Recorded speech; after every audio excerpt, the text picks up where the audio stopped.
Hello students, welcome back to online classes. हमने last video में देखा था कि जो बिल है वो किस तरह से एक्ट बनता है, उसकी पूरी प्रोसीजर देखी थी, जहां पर हमने पढ़ा था ऑर्डिनरी बिल के बारे में। तो बाकी के दो बिल जो है हम इस वीडियो में पढ़ेंगे। पहला हमारा बिल है कॉन्स्टिट्यूशनल बिल। कॉन्स्टिट्यूशन के रिलेटेड जो भी चेंजेस लाने होते हैं वो पार्लियामेंट में किस तरह से वो बिल की प्रोसीजर होती है वो पढ़ेंगे।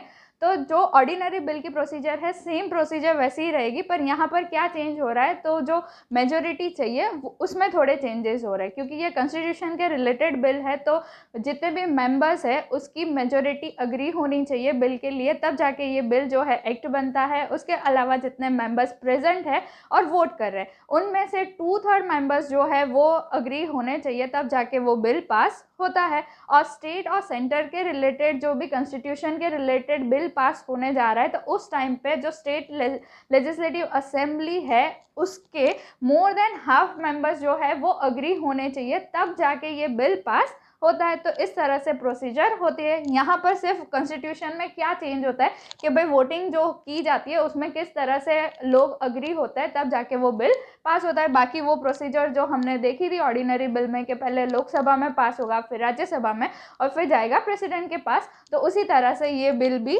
जाएगा। ठीक है, तो ये थी प्रोसीजर कॉन्स्टिट्यूशनल बिल के बारे में। और थर्ड हमारा बिल जो है वो है मनी बिल।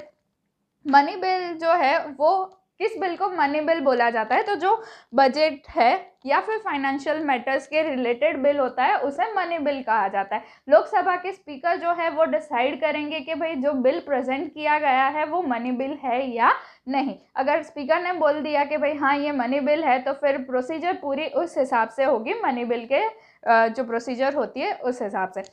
हमारा मनी बिल जो है वो 28 फरवरी को हमारे फाइनेंस मिनिस्टर प्रेजेंट करते हैं, इसीलिए ये सेशन जब होता है उसे बजट सेशन बोला जाता है, जो मैंने आप लोगों को ऑलरेडी पढ़ाया था। अब मनी बिल की प्रोसीजर थोड़ी डिफरेंट होती है। इसमें क्या होता है कि मनी बिल जब प्रेजेंट किया जाता है लोकसभा में, तो उसके लिए कुछ पहली प्रोसीजर होती है जहां पर प्रिलिमिनरी डिस्कशन की जाती है कि जो प्रेजेंट किया गया है बिल उसके बारे में। उसके बाद जो एक्सपेंसेस मेंशन किए गए हैं बजट में कि भाई कौन कौन से एक्सपेंसेस हो गए करंट ईयर में, वो सारे डिस्कस किए जाते हैं।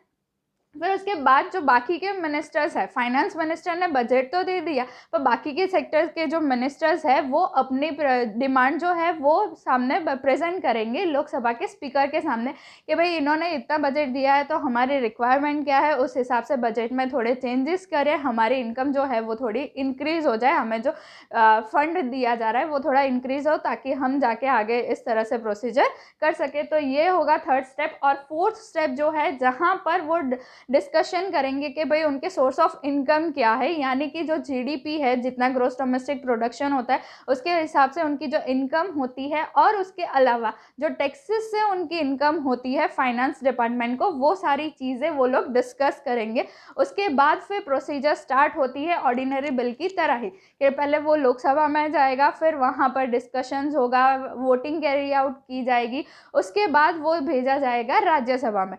जैसे ऑर्डिनरी बिल में 6 मंथ के अंदर राज्यसभा ने बिल दे दिया, तो फिर वो नहीं दिया तो वो कंसिडर किया जाएगा कि भाई राज्यसभा ने एक्सेप्ट कर लिया है। पर जब मनी बिल की बात आती है तो सिर्फ और सिर्फ राज्यसभा को 14 डेज दिए जाते हैं। अगर 14 डेज में उन्होंने जो मनी बिल है वो लोकसभा को साइन करके वापस नहीं दिया, तो ऐसा माना जाएगा कि भाई उन्होंने एक्सेप्ट कर लिया है।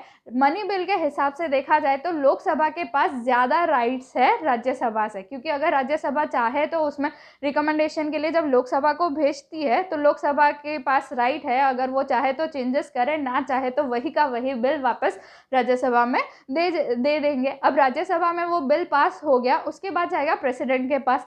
तो जैसे ऑर्डिनरी बिल में प्रेसिडेंट के पास 3 ऑप्शंस रहते थे, वैसे मनी बिल में उनके पास ऑप्शंस नहीं रहते, प्रेसिडेंट को साइन करना ही पड़ता है। क्योंकि अगर बजट जो है वो पास नहीं हुआ तो पूरी की पूरी गवर्नमेंट जो है वो बर्बाद हो जाएगी, यानी कि डिस्क्लोज्ड हो जाती है, ऐसा माना। तो बजट जो है वो पास होना ज़रूरी है। अगर बजट पास होगा तो उसी हिसाब से सारे एक्सपेंसेस किए जाएंगे।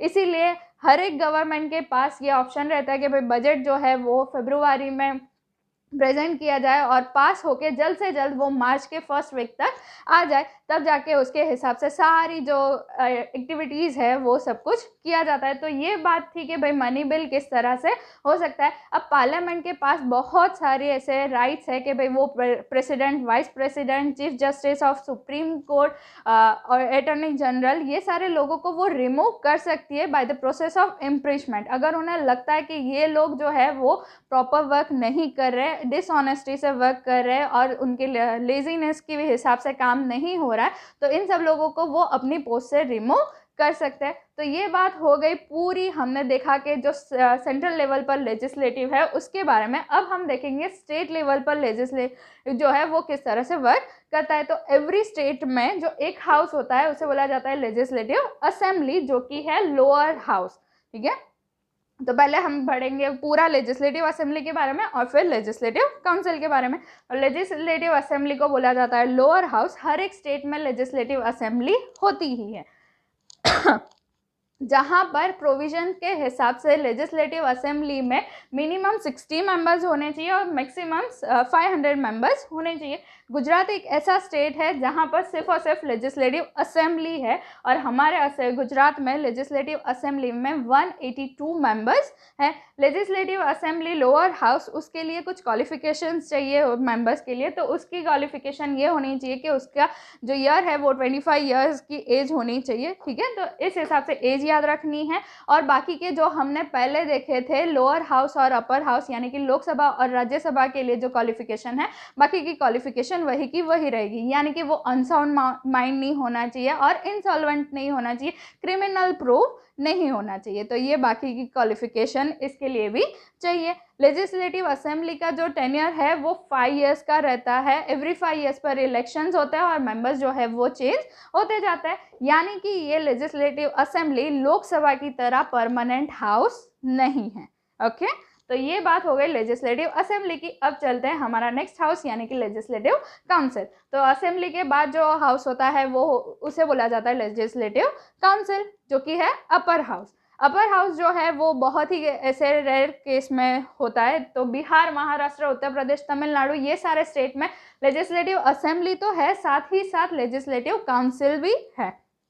अब इसकी क्वालिफिकेशन क्या है लेजिस्लेटिव काउंसिल के मेंबर बनने की, तो उसे चाहिए 30 इयर्स। तो मेंबर बनने के लिए पहला एज होना चाहिए 30 इयर्स और अबव। उसके बाद वो इंसॉल्वेंट नहीं होना चाहिए, अनसाउंड माइंड नहीं होना चाहिए और क्रिमिनल प्रूफ नहीं होना चाहिए। तो ये सारी हो गई उसकी क्वालिफिकेशन। जैसे हमने देखा था कि भाई राज्यसभा का टेन्योर जो है वो 6 ईयर का होता है, सेम वे लेजिस्लेटिव काउंसिल का टेन्योर भी 6 ईयर का होता है। पर एक बात यहाँ पर खास याद रखनी है कि एवरी 2 ईयर पर 2/3 मेंबर्स रिटायर होते हैं, जबकि राज्यसभा में 1/3 होते हैं और यहाँ पर 2/3 रिटायर होता है। तो उस हिसाब से भी टेन्योर कितने साल का हो गया, 6 ईयर का। इसीलिए लेजिस्लेटिव काउंसिल को भी बोला जाता है परमानेंट हाउस। तो ये बात हो गई कि आज हमने देखा है कि बिल के बारे में, कॉन्स्टिट्यूशनल बिल किस तरह से पास होता है, मनी बिल किस तरह से पास होता है और लेजिस्लेटिव असेंबली और काउंसिल के बारे में। जल्द ही मिलेंगे एक और नए वीडियो के साथ। Till then bye.